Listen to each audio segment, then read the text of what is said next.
Assalamualaikum warahmatullahi wabarakatuh. Alhamdulillahi rabbil alamin.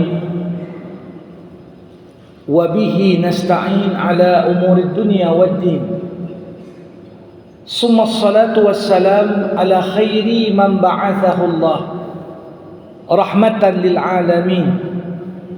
Sayyidil anbiya'i wal mursalin Rasulullah Muhammad sallallahu alaihi wasallam wa ala alihi wa ashabihi ajma'in. Allahumma 'allimna ma yanfa'una wanfa'na bima 'allamtana wa zidna ilma innaka antal alimul hakim. Bapak-bapak, ibu-ibu, saudara-saudari, kaum muslimin dan muslimat, jamaah fardu subuh di Masjid Al-Musabbihin yang dirahmati Allah. Bersyukur kita kepada Allah seraya mengucapkan alhamdulillah. Salawat berangkaikan salam kita hadiahkan kepada Rasulullah. Allahumma salli wa sallim wa barik alaih. Jamaah rahimakumullah, pagi hari ini kita akan membersamai surah urutan ke-110 sesuai dengan susunan surah-surah dalam Al-Quran. Itulah surah An-Nasr. An-Nasr artinya pertolongan. Surah ini sepakat para ulama tergolong ke dalam kelompok surah Madaniyah, turun setelah Nabi Muhammad sallallahu alaihi wasallam hijrah ke Madinah. Bahkan bisa dikatakan surah An-Nasr merupakan surah lengkap terakhir yang diturunkan sekaligus. Jadi kalau cerita tentang surah ayatnya terakhir diturunkan, surah Al-Baqarah, surah yang dianggap di antara yang paling terakhir diturunkan Al-Maidah. Tetapi surah pendek yang turun sekaligus mendekati akhir periode kehidupan Nabi Muhammad, itulah surah An-Nasr. Surah ini terdiri dari 3 ayat. Tetapi walaupun ayatnya hanya 3, kalau kita coba untuk menyelami pesan yang mendalam di dalam surah ini, kita tak ragu untuk mengatakan tema utama surah ini adalah bagaimana seharusnya sikap seorang mukmin ketika berada di puncak kesuksesan. Jamaah rahimakumullah, diriwayatkan suatu ketika Umar bin Khattab radhiyallahu anhu membawa seorang sahabat yang junior namanya Abdullah bin Abbas, sepupu Rasulullah Muhammad SAW. Ketika itu Umar usianya terpaut kurang lebih 10 tahun dari usia Rasulullah. Sedangkan Abdullah bin Abbas usianya bahkan belum balik, masih tergolong anak-anak. Dibawa oleh Umar di pertemuan para sahabat senior. Maka sahabat senior pun bertanya, kenapalah Umar bawa anak-anak kemari? Ini kan tempat duduk orang-orang yang sudah sampai pada level tertentu. Tapi di momen itu Umar bin Khattab ingin tunjukkan kepada para sahabat, walaupun usia Ibnu Abbas masih muda, namun pikirannya sangat matang. Ketika itu Umar melempar sebuah pertanyaan. Apa yang kalian pahami dari firman Allah, "Idza jaa nasrullahi wal fath wa ra'aitan nas yadkhuluna fi dinillahi afwaja fasabbih bihamdi rabbika wastaghfir innahu kana tawwaba." Ketika itu mayoritas sahabat-sahabat senior mengatakan, oh, ayat ini bercerita kalau kemenangan sudah diperoleh dan Islam itu sudah jaya, orang akan banyak masuk, maka kita diperintahkan untuk banyak bertasbih dan beristighfar. Lantas Umar bin Khattab bertanya kepada bocah tadi, Abdullah ibnu Abbas. Ibnu Abbas, apa yang kau pahami dari surah ini? Kata Umar. Seketika Abdullah ibnu Abbas berkata, yang kupahami dari ayat ini, dari surah ini diturunkan Allah untuk memberikan kode dan isyarat kepada Rasulullah bahwa ajalnya sebentar lagi berakhir. Tercenganglah para sahabat. Tidak ada satupun dalam surah ini cerita tentang kematian, cerita tentang ajal. Dari mana kau pahami? Abdullah bin Abbas kemudian berkata, orang-orang besar itu senantiasa hidupnya bukan hanya untuk makan, minum dan bersenang-senang. Orang-orang besar, orang-orang hebat, hidupnya itu terkait dengan sebuah misi. Apabila dia merasa misinya telah terpenuhi, maka mereka menganggap tidak ada lagi urusan penting untuk lanjut hidup kalau misi sudah selesai. Dan Allah Subhanahu wa taala dalam surah yang cukup pendek ini menggambarkan kepada kita misi seorang Rasulullah adalah menyampaikan risalah Islam. Kalau Islam sudah tersebar, orang-orang sudah berbondong-bondong masuk Islam, maka tidak tersisa lagi apalagi misi yang ingin diperjuangkan Nabi. Maka momen kembalinya utusan Allah kepada Allah yang mengutusnya sudah semakin dekat. Jamaah rahimakumullah, kita lihat di awal surah Allah Subhanahu wa taala berfirman, "Idza jaa nasrullahi wal fath." Kata iza dalam bahasa Arab ini termasuk di antara huruf syarat atau huruf yang menunjukkan kondisi. Tetapi kata iza berbeda dengan kata in. Kata iza kalau disebutkan dalam bahasa Arab menunjukkan peristiwa yang disebutkan berikutnya pasti terjadi. Berbeda dengan kata in yang menunjukkan kemungkinan terjadi sebagaimana mungkin juga tak terjadi. Misalnya kalau ada ayat, ya ayyuhalladzina amanu in ja'akum fasiqun binaba'in. Wahai orang-orang yang beriman, kalau datang orang fasik membawa berita, maka hati-hati terhadap berita itu, jangan langsung ditelan, tapi verifikasi. Di ayat ini Allah menggunakan huruf in. Artinya apa? Mungkin datang, mungkin juga enggak. Ada kemungkinan satu masa orang fasik menyebarkan berita bohong. Dan ada kemungkinan juga peristiwa itu enggak terjadi. Tapi ketika Al-Quran menggunakan kata iza, iza ini menunjukkan peristiwa yang disebutkan setelahnya pasti terjadi. Idza jaa nasrullahi wal fath. Apabila pertolongan Allah dan kemenangan Islam datang. Jadi walaupun saat turun surah ini belum nampak hilal kemenangan itu. Kapan menangnya, tanggal berapa, belum tahu. Tapi sebagai orang yang beriman, ketika Allah mengabarkan sebuah peristiwa, wajib kita mengimaninya. Walaupun tanda-tanda awal dari terwujudnya peristiwa itu belum kelihatan. Allah katakan, "Idza jaa," kalau datang pertolongan Allah dan kemenangan. Artinya apa? Pertolongan Allah itu pasti datang. Kemenangan umat Islam itu pasti datang. Tapi jangan tanya kapan waktunya. Makanya dulu di Mekah, Umar bin Khattab berkali-kali bertanya kepada Rasul, "Wahai Rasulullah, mata nasrullah? Kapan pertolongan Allah itu turun?" Tapi Allah menjawab, "Ala inna nasrallahi qarib." Pertolongan Allah itu dekat turunnya. Kapan? Enggak ada yang tahu. Allah yang paling tahu. Tapi jangan pernah sekalipun orang yang beriman ragu Allah menolong hamba-hambanya yang beriman. Allah yang paling tahu kapan momentumnya. Nah, di sini menarik sekali.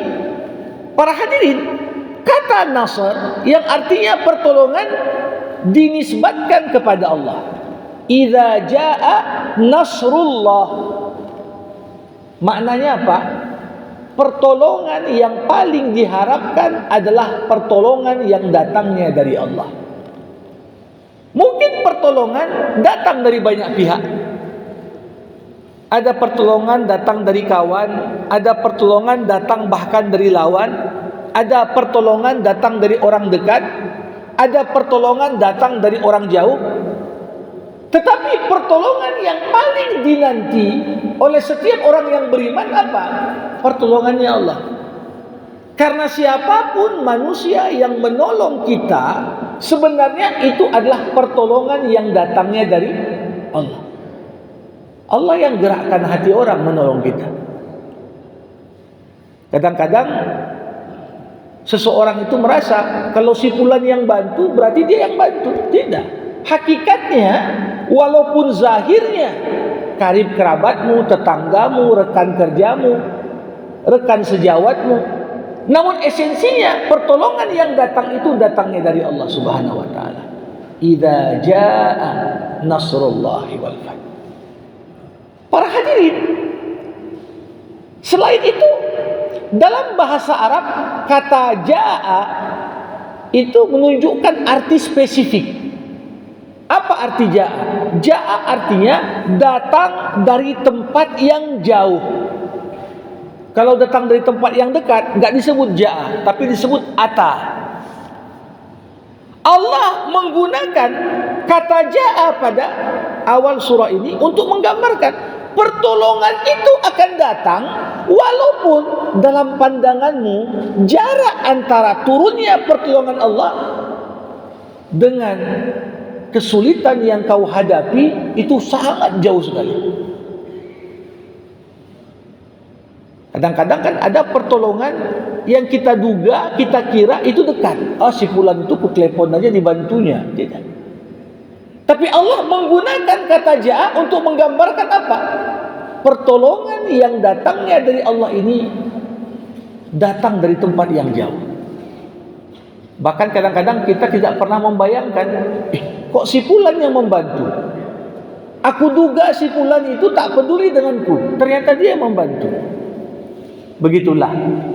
Dan ayat pertama ini mengisyaratkan kepada kita satu peristiwa penting, tonggak sejarah dakwah Islam di Madinah tatkala Rasulullah memimpin 10.000 pasukan membebaskan kota Mekah.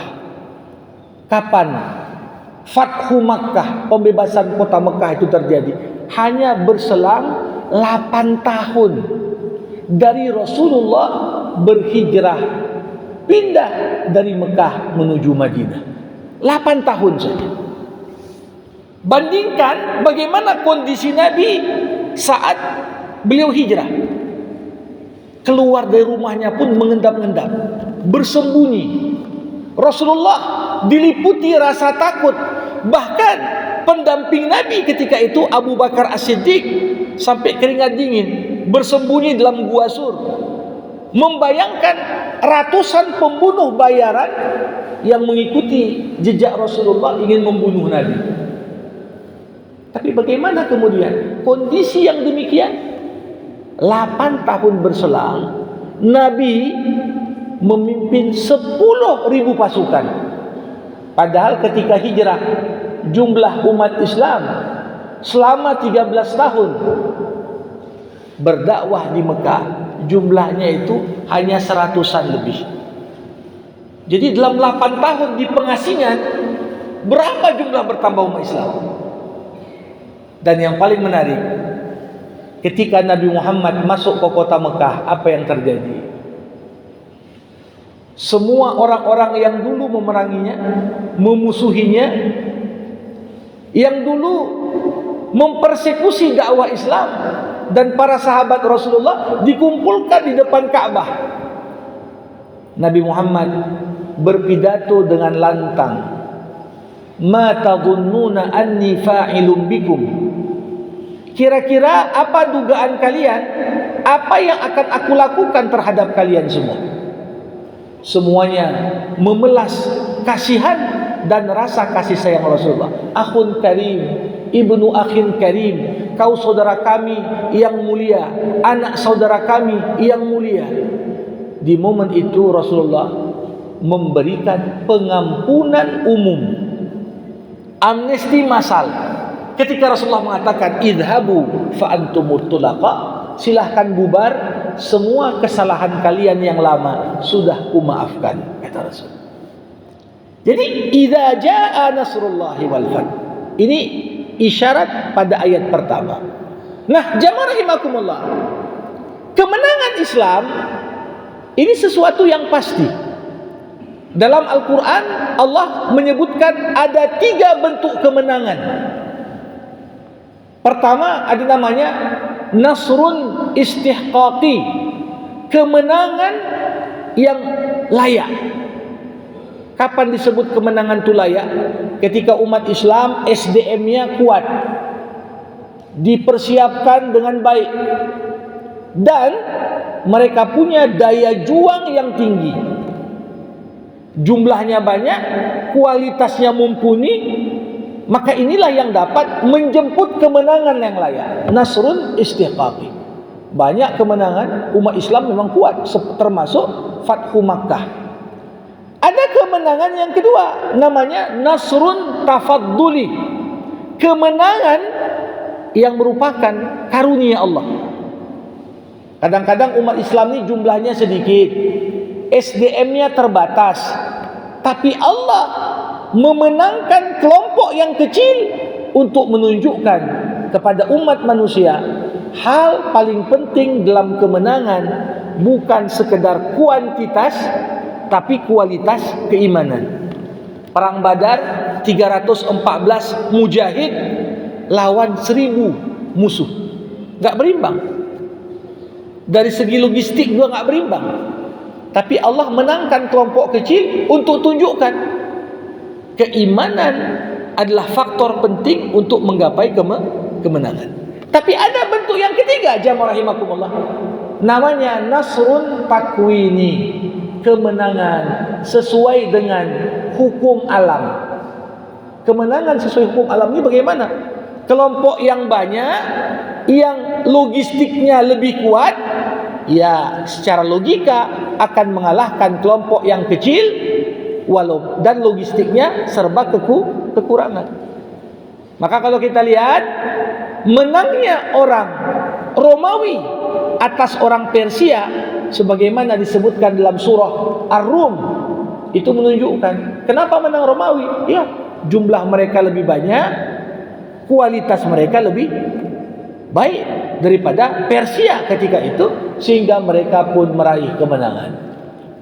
Jamaah rahimakumullah, di ayat kedua Allah mengatakan wa ra'aitan nas yadkhuluna fi dinillahi afwaja. Kau melihat orang-orang secara berbondong-bondong masuk Islam. Jadi sesuatu yang lumrah. Ketika Islam ini pengikutnya masih sedikit, ketika umat Islam itu lemah, maka wajar orang gak mau masuk Islam. Ketika dilihat, ya banyak orang Islam miskin, banyak orang Islam buta huruf, banyak orang Islam terbelakang, wajar orang kemudian beralasan, kalau agama ini benar, kok mereka susah, kok mereka miskin, kok mereka terbelakang. Tapi ketika peradaban Islam itu kuat, tanpa perlu kita berkuar-kuar ngajak orang masuk Islam, wa ra'aitan nas yadkhuluna fi dinillahi afwaja. Kau akan lihat orang berbondong-bondong masuk Islam. Maka kalau kita lihat saat ini jamaah rahimakumullah, kita tak ragu mengatakan walaupun umat Islam belum sampai pada posisi yang ideal dan seharusnya, tapi ideologi Islam sudah mulai menapaki jalan kemenangan. Apa buktinya? Orang berbondong-bondong masuk Islam. Padahal kalau dilihat, apa yang membuat mereka tertarik masuk Islam? kalau sekedar melihat kondisi umat Islam. Masih banyak orang Islam terbelakang, masih banyak negara Islam perang saudara, masih banyak krisis di dunia Islam. Untuk bersatu pun sulit. Tapi kenapa? Orang di Amerika, orang di Eropa, orang di berbagai belahan dunia lain, bahkan kadangkala dakwah Islam belum sampai secara sempurna ke sana. Tapi kita lihat orang berbondong-bondong. Di masa Rasulullah ada seorang keturunan raja namanya Adi bin Hatim. Dia adalah raja Ghassasinah, raja yang lokasinya di negeri Syam, berkoalisi dengan Romawi di masa jahiliyah. Suatu ketika Rasulullah mengundang Adi bin Hatim datang ke rumahnya ke Madinah. Kemudian Nabi bicara empat mata. Apa kata Rasulullah? Wahai Adi, aku tahu bahwa yang masih menghalangimu untuk masuk Islam karena kau lihat banyak orang Islam masih miskin, kata Rasul. Aku tahu apa yang menghalangimu masuk Islam karena masih banyak dari umat ini yang terbelakang, kata Rasulullah. Tapi yakinlah, kata Rasulullah kepada Adi, keturunan Raja Ghassasinah, beliau katakan, urusan ini, agama ini akan terus tersebar ke muka bumi sampai kau akan lihat sebelum kau meninggal, harta yang terkumpul di peradaban Islam akan melimpah. Dan yang terjadi, jamaah rahimakumullah, Adi bin Hatim itu baru meninggal di zaman Utsman bin Affan. Ketika umat Islam telah menaklukkan Persia, kemudian menaklukkan Romawi. Pertumbuhan ekonomi luar biasa meningkat dan dilihat. Nah, maka dari itu wajar dalam setiap organisasi, kalau satu organisasi sudah maju, banyak orang pengen masuk.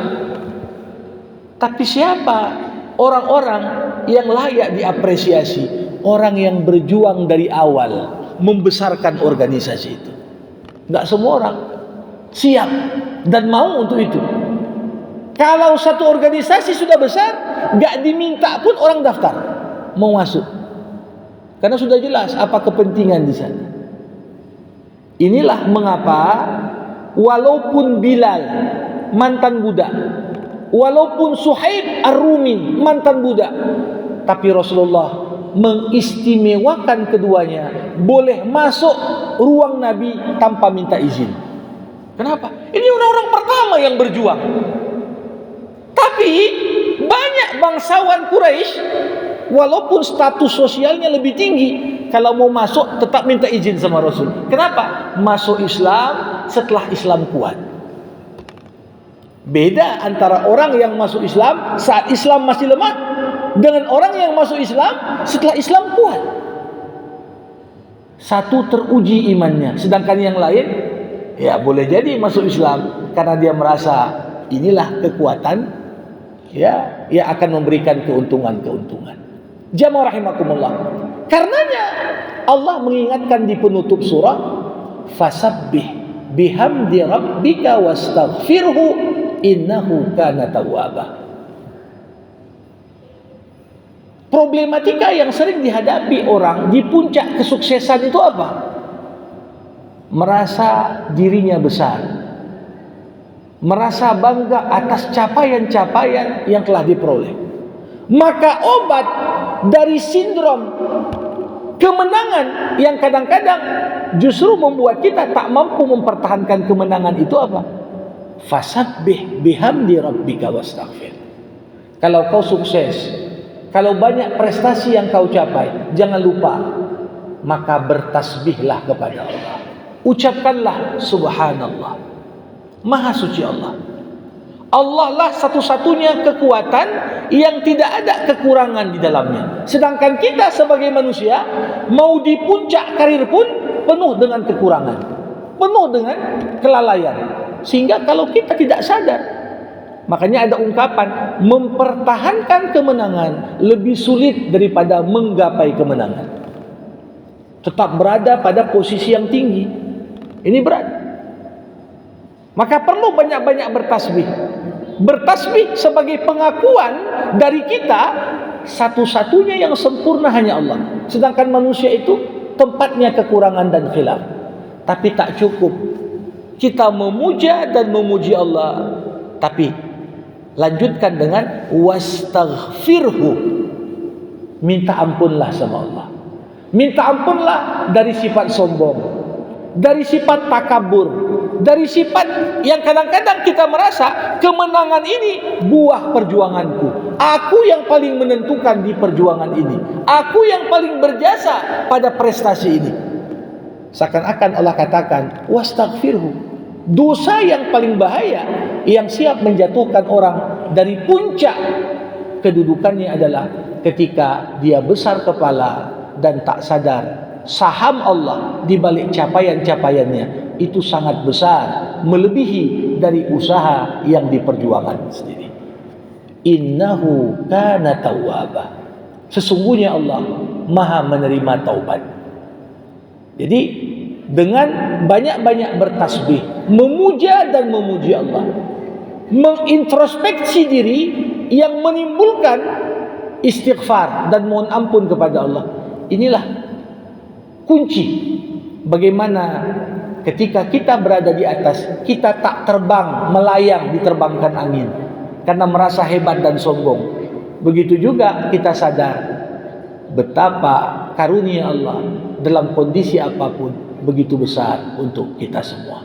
Demikianlah pesan singkat dalam surah An-Nasr ini, cukup penting kita renungkan, khususnya ketika kita berada di puncak kesuksesan. Bagaimana Allah jaga dan pelihara apa yang sudah diberikannya kepada kita dengan bersyukur, bertasbih dan beristighfar. Demikian yang dapat disampaikan. Mohon maaf atas segala kekurangan. Bersama-sama kita tutup majlis ini dengan doa. Alhamdulillahirabbil alamin. Hamdan yuwafi ni'amah wa yukafi'u mazidah. Ya Rabbana lakal hamdu kama yanbaghi li jalali wajhikal karim wa li 'azimi sultanik. Allahumma salli ala sayyidina Muhammad wa ashghilidh dhalimin bidh-dhalimin wa akhrijna min bainihim salimin. Allahumma 'allimna ma yanfa'una wanfa'na bima 'allamtana wa zidna 'ilma innaka antal 'alimul hakim. Allahumma akhrijna min dhulumatil jahli wal waham ila anwaril ma'rifati wal 'ilm wa min wuhuli syahawat ila jannatil qurubat. Rabbana ikhtim lana bi husnil khatimah wa la takhtim alaina illa bi husnil khatimah. Rabbana atina fid dunya hasanah wa fil akhirati hasanah wa qina adzaban nar. Wa sallallahu ala sayyidina Muhammad wa ala alihi wa sahbihi ajma'in walhamdulillahi rabbil alamin. Terima kasih. Assalamualaikum warahmatullahi wabarakatuh.